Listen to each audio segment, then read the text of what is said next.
Welcome to my channel. आज मैं आपको मैथमेटिक्स सिंबल से रिलेटेड कुछ और बेसिक सिंबल्स के बारे में बताने जा रहा हूँ। तो कुछ सिंबल्स दिए हुए हैं जिसमें पहला जो सिंबल है परसेंटेज।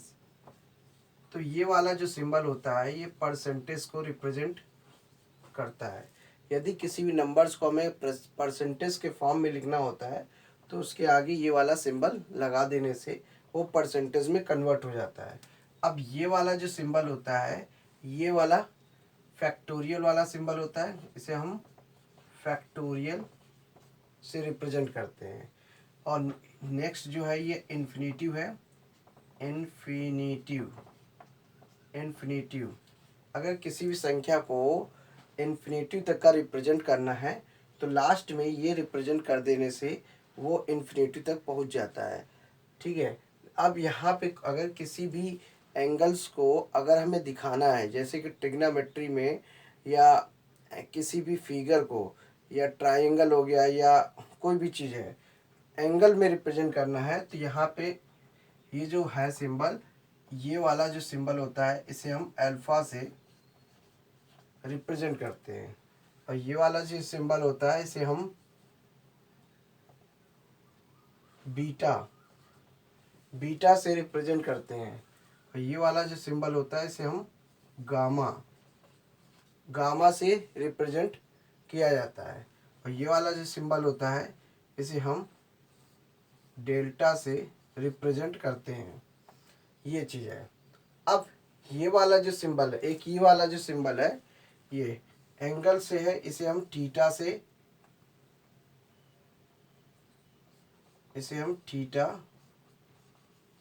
थीटा से रिप्रेजेंट करते हैं। तो यहाँ पे जैसे कोई नंबर्स है, ये वाला सिंबल है तो ये हम परसेंटेज से रिप्रेजेंट करते हैं, ये फैक्टोरियल से रिप्रेजेंट करते हैं, ये वाला सिंबल्स इन्फिनेटिव से रिप्रेजेंट करते हैं, और ये वाला सिंबल जो है अल्फा से रिप्रेजेंट किया जाता है, और ये जो है बीटा से रिप्रेजेंट करते हैं, ये वाला गामा को, और ये डेल्टा को, और ये थीटा को थीटा से रिप्रेजेंट करते हैं। अब यहाँ पे जैसे कोई भी चीज़ है, नंबर्स है, अगर हमें इनका यूज करना चाहे तो कैसे यूज करेंगे। जैसे हमें ये परसेंटेज दिया है तो इसको हम ऐसे नॉर्मली कोई नंबर है तो 25% ऐसे लिख सकते हैं। अब यहाँ पे कोई नंबर्स दिया है 5 फैक्टोरियल, तो इस तरह से हम रिप्रेजेंट कर सकते हैं। अब कोई संख्या है 1 2 3 4 एंड सो ऑन इन्फिनेटिव से इस तरह से रिप्रेजेंट कर सकते हैं। अब कोई जैसे एंगल है, जैसे कि मान लीजिए अल्फा अल्फा एक एंगल है, जैसे कि angle A B C is equal to alpha के इक्वल है, तो ये एंगल्स को रिप्रेजेंट करने के लिए होता है। वैसे ये वाला भी होता है कि ये भी एक एंगल को रिप्रेजेंट करने के लिए होता है, ये भी एंगल्स को रिप्रेजेंट करने के लिए होता है, और ये भी एंगल्स को रिप्रेजेंट करने के लिए होता है, ये भी एंगल्स को रिप्रेजेंट करने के लिए होता है। तो जब भी ट्रिग्नोमेट्री में इस तरह के सिंबल्स यूज किए जाते हैं, ये एंगल्स में ज़्यादातर यूज किए जाते हैं।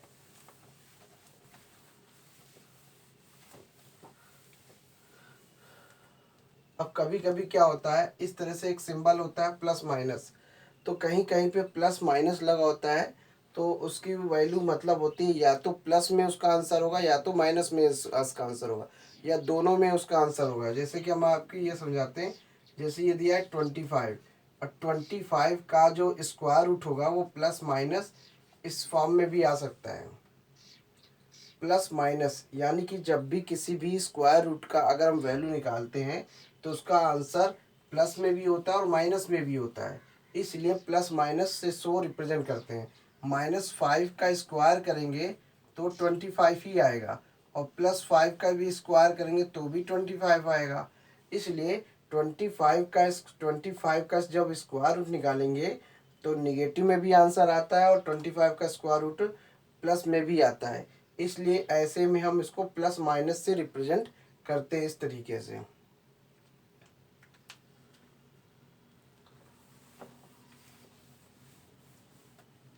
अब ये जैसे फैक्टोरियल वाला जो सिंबल है, जैसे कि मान लीजिए 6 फैक्टोरियल है, तो इसको खोलेंगे कैसे। जैसे 6 हुआ इंटू 5 हुआ, 4 हुआ, 3 हुआ, 2 हुआ, 1 हुआ, इंटू जीरो फैक्टोरियल।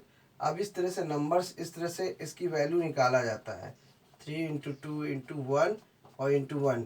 जो 0 फैक्टोरियल की वैल्यू 1 होती है। तो इस तरह से इनका अगर मल्टीपल प्रोडक्ट निकालेंगे तो जो भी आंसर आएगा वो 6 फैक्टोरियल की वैल्यू निकलेगी।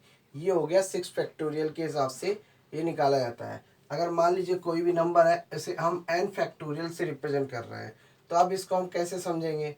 तो n फैक्टोरियल को रिप्रेजेंट करने के लिए क्या करना होता है? n n-1 n-2 n-3 ऐसे चलता चला जाएगा, ये लास्ट में 0 फैक्टोरियल आ जाएगा। तो कुल मिला के ये 0 फैक्टोरियल की वैल्यू 1 हो जाएगी, इसलिए हम डायरेक्ट यहाँ पे 1 कर देते हैं। तो इनका जब आपस में मल्टीप्लाई करेंगे, ये एक तरीके का ये n फैक्टोरियल का एक्सपेंडेड फॉर्म है। तो अगर हम किसी भी वैल्यू, कोई भी नंबर्स होगा, अगर उसका एक्सपेंडेड फॉर्म लिखना है तो ये तरीके से, इस तरीके से हम उसको एक्सप्लेन करके दिखा सकते हैं। तो ये फैक्टोरियल वाला हो गया। अब यहाँ पे ये दिया है, ये इस सिंबल का क्या मतलब होता है? ये जो ऐसे सिंबल बनता है, इस सिंबल का मतलब होता है यूनियन को रिप्रेजेंट करना। यूनियन, ये यूनियन को रिप्रेजेंट करता है। जैसे कोई नंबर्स दिया है, जैसे ए में आपका 1 2 है और बी में आपका 3 4 है, 3 4 है। अगर हमें इसको दिखाना है, ए और यूनियन बी को मिला देंगे, ये हो जाएगा 1 2 3 4। इस तरीके से आपका ये फॉर्म यूज़ किया जाता है। यहाँ पे ये एक तरीके से अलजेब्रा से, सेट से रिलेटेड है क्वेश्चन, जिसमें ये इस्तेमाल किया जाता है।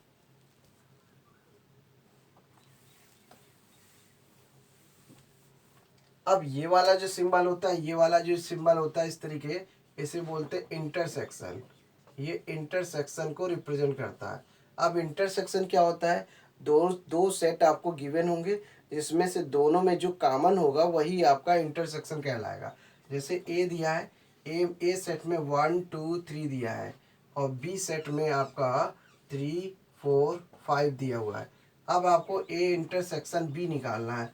तो जब ए इंटरसेक्शन बी निकालना होगा तो दोनों में देखेंगे कौन सा नंबर कॉमन है। तो आपका इसमें से 3 नंबर, ये और ये 3 कॉमन है, इसलिए इन दोनों सेट में जो इंटरसेक्शन जो वैल्यू होती है, वो जो कॉमन वाली वैल्यू को हम लिखते हैं। यही इसका इसमें से आंसर होता है। तो ये वाला जो सिंबल होता है इंटरसेक्शन के फॉर्म में, इंटरसेक्शन, ये इंटरसेक्शन करता है। जो ऐसी वैल्यू जो दोनों सेट में मौजूद होती है, तो वो हम इंटरसेक्शन के फॉर्म में रिप्रेजेंट करते हैं। अब यहाँ जाइए सबसेट और उपसेट। जैसे ये दिया हुआ है, ऐसे कर दिया या ऐसे कर दिया, ये एक तरीके से सबसेट को रिप्रेजेंट करता है। सबसेट और सब सबसेट, सबसेट और सब सबसेट होता कैसे है इसको समझते हैं। जैसे कि मान लीजिए ये ए है, ए में मान लीजिए 1 और 2 है और बी में मान लीजिए 1 2 3 4 ऐसे दिया हुआ है। अब बात करते हैं, जैसे कि ये दिया हुआ है, ए की जो वैल्यू है वो बी का सबसेट है, यानी कि ए में जो वैल्यू दी, ए में जो नंबर्स दिए हुए बी वाले में मौजूद है। अगर हम इसे हम कहें बी जो है, वो बी की जो वैल्यू है वो क्या लिखना है? बी जो है वो ए में सबसेट नहीं है, यानी कि कहने का मतलब ए के सारे जो नंबर हैं वो बी में हैं। तो इसे कहेंगे ए का जो सबसेट है वो बी में है और जो बी का सबसेट जो है वो ए में नहीं है। तो इसलिए ऐसे में क्या करते हैं, कट कर देते हैं। तो जब कट कर देते हैं तो नॉट सबसेट हो जाता है। तो इसको हम क्या कहते हैं, ये जो है ये हमेशा सबसेट को रिप्रेजेंट करता है और जब इसको कट कर देते हैं ये नॉट सबसेट को रिप्रेजेंट करेगा, नॉट सबसेट को रिप्रेजेंट करेगा। ठीक है। अब ये चाहे ऐसे हो, ये चाहे ऐसे हो, कट लग गया तो सबसेट को रिप्रेजेंट, नॉट सबसेट को रिप्रेजेंट करेगा और नहीं लगा है तो वो कहलाएगा सबसेट। अब उप सबसेट क्या होता है?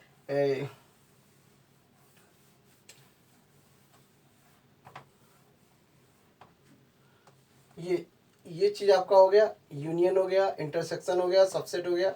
और इसी को हम सबसेट भी कहते हैं, इसे हम उप सबसेट भी यानी कि सब सबसेट भी कहते हैं। सब सबसेट मतलब होता है उसका कुछ हिस्सा उसमें दिया होता है, वो उसका सब सबसेट कहलाता है। फॉर एग्जांपल जैसे कि ये दिया हुआ है सब सबसेट, जैसे यही दिया हुआ है 1 और 2 दिया हुआ है, और बी में आपका 1 2 3 4 5 6 ऐसे दिया हुआ है। तो ये जो है ना, ये इसका सबसेट तो है, यानी कि इसका कुछ हिस्सा तो है। तो जो कुछ इसमें से कुछ हिस्सा है तो वो सबसेट हो गया, यानी कि ए के सारे जो नंबर है वो बी में है, लेकिन जो बी के जो सारे नंबर है वो ए में नहीं है, तो ये हो गया नॉट सबसेट। और यही इसी को हम उप सबसेट भी कहते हैं, यानी कि ये चीज इसको सबसेट को रिप्रेजेंट करता है, ये इसका हिस्सा भी है, तो ये सब सबसेट हो जाएगा। अब यहाँ पे एक ये सिंबल देखिए, अब साइलेंट वाला देखिए, ये अब साइलेंट क्या होता है। अब साइलेंट में क्या होता है, जैसे कि मान लीजिए कि अगर ये जो है सेट ए जो दिया है AEIOU, अब यहाँ पे दूसरा जो नंबर दिया है जैसे कि P दे दिया और यहाँ पे दिखाया ABCDE and so on Z तक का अल्फ़ाबेट दिया हुआ है। अब हमें पता है कि इसके जो सारे अल्फ़ाबेट जो हैं वो P के सेट में मौजूद है, तो उससे हम कह सकते हैं ए जो है अब साइलेंट है वो P का, ए जो है वो अब साइलेंट है P का। अगर हम इसे कहें इनमें से कोई लेटर्स लिख दें, ए जो है साइलेंट है P का। अब हम कहें यहाँ पे क्यू, एक क्यू वैल्यू दे देते हैं क्यू का सेट, और यहाँ पे हमने लिख दिया एम एन और ये P दे दिया, ये दे दिया। अब यहाँ पे देखना ये है ए जो है वो अब साइलेंट नॉट हो जाएगा क्यू का, क्योंकि ए के सारे जो अल्फ़ाबेट हैं वो क्यू में नहीं है, तो जब नहीं है तो अब साइलेंट नॉट कर देंगे। तो यानी कि इस सिंबल का क्या मतलब हुआ, ये जो सेट है ये सेट वाले क्वेश्चन होते हैं, यहाँ पे इसको हम अब साइलेंट बोलते हैं, अब साइलेंट, ऐसे अब साइलेंट बोलते हैं, ऐसे अब साइलेंट नॉट बोलते हैं, नॉट अब साइलेंट बोलते हैं। तो ये चीज़ है। अब ये इसे हम क्या कहते हैं, ये हो गया यूनियन को रिप्रेजेंट करता है, और ये क्या कहलाएगा, इसे हम इंटरसेक्शन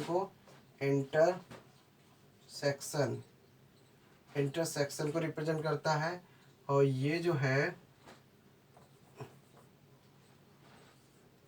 सबसेट हो गया, और ये जो है सब सबसेट यूज करते हैं। यदि हम ऐसे लिखते सबसेट हो जाता है, और इसी को उल्टा कर देंगे ये सबसेट हो गया। अब इसी को हम सब सबसेट कह सकते हैं, सब सबसेट, इसे हम सब सबसेट भी कह सकते हैं, ठीक है। इसी को उल्टा कर देंगे सब सबसेट हो जाएगा, ठीक है। इसको हम ऐसे रिप्रेजेंट करते हैं। सबसेट को अगर हम सबसेट लिख रहे हैं तो यानी कि उसका जो जिस सेट का जो अवयव है वो उसमें मौजूद है, और उसी को उल्टा कर देंगे तो क्या हो जाएगा, सब सबसेट कहलाएगा वो, यानी कि उसमें से कुछ हिस्सा तो है लेकिन पूरा नहीं उसमें है, ये वो सब सबसेट में आ जाएगा। इस तरीके का ये सिंबल होता है। अब यहाँ पे ये जो सिंबल है फाई, ये जो सिंबल होता है इसे हम फाई कहते हैं, फाई, ये फाई से रिप्रेजेंट करते हैं, या इसे हम नल सेट भी कहते हैं, नल सेट भी बोलते हैं, या एम्प्टी भी बोलते हैं, एम्प्टी सेट भी बोलते हैं, इसे नल सेट भी बोलते हैं, एम्प्टी सेट भी बोलते हैं, या फाई बोलते हैं। अब यहाँ पे फाई क्या होता है, जैसे कि मान लीजिए कोई भी चीज़ है, अगर हम उसको लिख दिए ये, या तो ये लिख दिए यानी कि खाली छोड़ देंगे तो ये क्या कहलाएगा, इसी को हम कहते हैं नल सेट खाली है, ठीक है, कुछ भी नहीं है। अगर हम इसकी जगह पे ये ना लिख के ये वाला लिख देंगे तब भी यही कहलाएगा, ये नल सेट को रिप्रेजेंट करता है, ये भी नल सेट को रिप्रेजेंट करेगा। अब इसका एग्जांपल देख लेते हैं कैसे इसका इस्तेमाल होगा।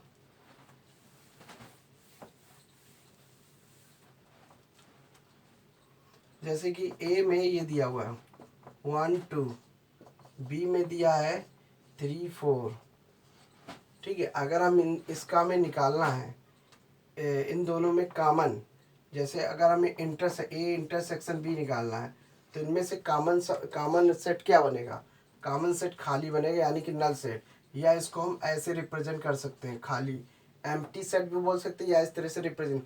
अगर हम इंटरसेक्शन निकालते हैं तो इस तरह से ही खाली होगा, क्योंकि अगर इन दोनों में कोई भी कॉमन नंबर्स नहीं है, इसलिए ये इंटरसेक्शन को रिप्रेजेंट करने के लिए उस सेट को हम ऐसे बॉक्स बना के खाली छोड़ सकते हैं, या बिल्कुल ऐसा रिप्रेजेंट कर सकते हैं।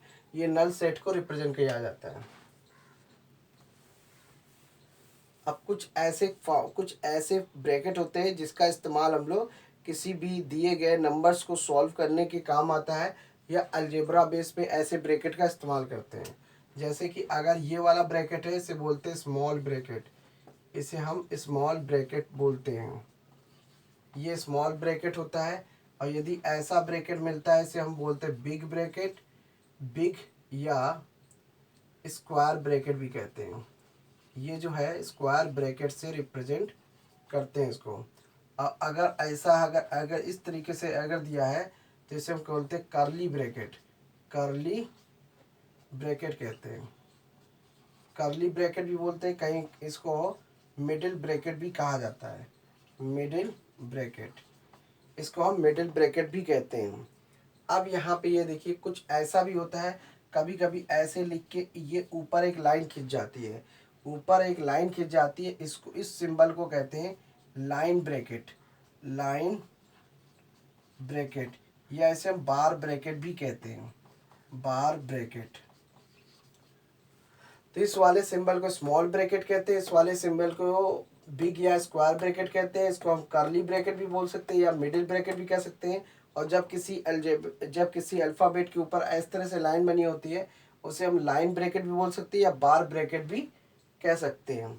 ये ऐसे सिंबल्स का इस्तेमाल मैथमेटिक्स में किए जाते हैं।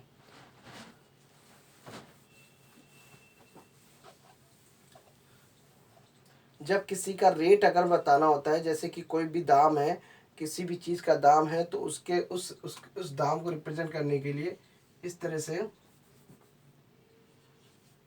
ये एट द रेट को रिप्रेजेंट करता है, एट द रेट ऑफ।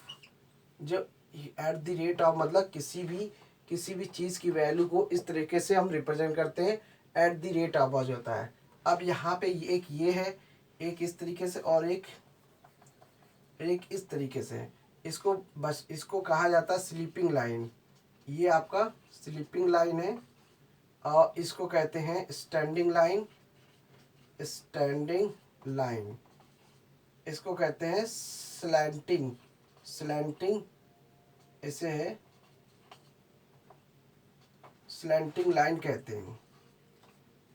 इसको हम स्लीपिंग लाइन भी बोलते हैं, स्टैंडिंग लाइन भी कहते हैं, और स्लैंटिंग लाइन भी। इसको ये वाली लाइन को स्लीपिंग, ये वाली लाइन को स्टैंडिंग, ये वाली लाइन को स्लैंटिंग कहते हैं। लेकिन इसको हम हॉरिजेंटल लाइन भी बोल सकते हैं, हॉरिजेंटल, हॉरिजेंटल। स्लीपिंग लाइन को हॉरिजेंटल भी बोल सकते हैं, स्टैंडिंग लाइन को वर्टिकल बोल सकते हैं, वर्टिकल। इसको हम वर्टिकल लाइन से रिप्रेजेंट कर सकते हैं, इसको डायगोनली लाइन से भी रिप्रेजेंट करते हैं, डायगोनली। ये डायगोनली हो जाता है। तो आप इसे चाहे स्लीपिंग लाइन बोलिए या हॉरिजेंटल लाइन बोलिए, इसको आप स्टैंडिंग लाइन बोलिए या वर्टिकल लाइन बोलिए, इसको स्लैटिंग लाइन बोलिए या डायगोनली लाइन बोलिए। ये चीज़ उसका ये तरीका होता है। अलग अलग सिंबल्स होते हैं मैथमेटिक्स में, जिसमें मैथमेटिक्स में इस्तेमाल किए जाते हैं कहीं कहीं। अब इससे रिलेटेड और भी अगर सिंबल्स होगा, जो मैं इससे अगली वीडियो में कवर करूँगा। तो thanks for watching my video. धन्यवाद।